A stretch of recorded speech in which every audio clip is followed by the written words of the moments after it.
Telangana special మక్క గారెలు. ఈ గారెలతో పాటుగా పక్కన ఒక కప్పు నిండా వేడి వేడి టీ ఉంటే ఆ కాంబినేషన్ అయితే అద్దరిపోతుంది. వర్షాకాలంలో వర్షాలతో పాటుగా ఈ మొక్కలు కూడా రావడం స్టార్ట్ అయిపోతాయి. చూస్తున్నారు కదా, ఇలా నీట్గా అయితే ఒలిచేసుకొని ఇప్పుడు ఇందులోకి కొన్ని ఎల్లిగడ్డ, కారానికి తగ్గట్టు ఒక 4-5 పచ్చిమిరపకాయలు కూడా తీసుకొని మంచిగా మిక్సీ అయితే వేసేసుకోవాలి.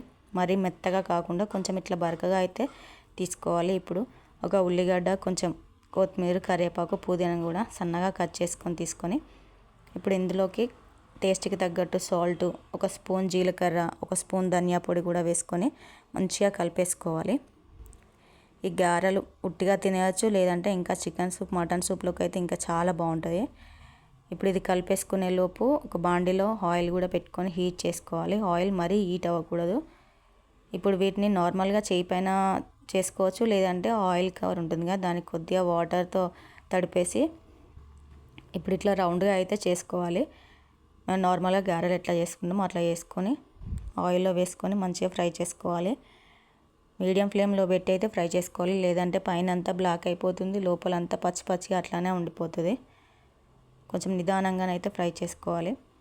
ఇవి తెలంగాణ స్పెషల్ అంటాం, కానీ ఇప్పుడు అందరూ అన్ని ప్లేస్లలో కూడా చేసుకుంటున్నారు. బయట వర్షం పడుతూ ఉంటే ఇంట్లో ఇలా వేడి వేడిగా మక్క గారెలు చేసుకోవడం అదేంటో చిన్నప్పటి నుంచి అట్లా అలవాటు అయిపోయింది మా తెలంగాణ వాళ్ళకైతే.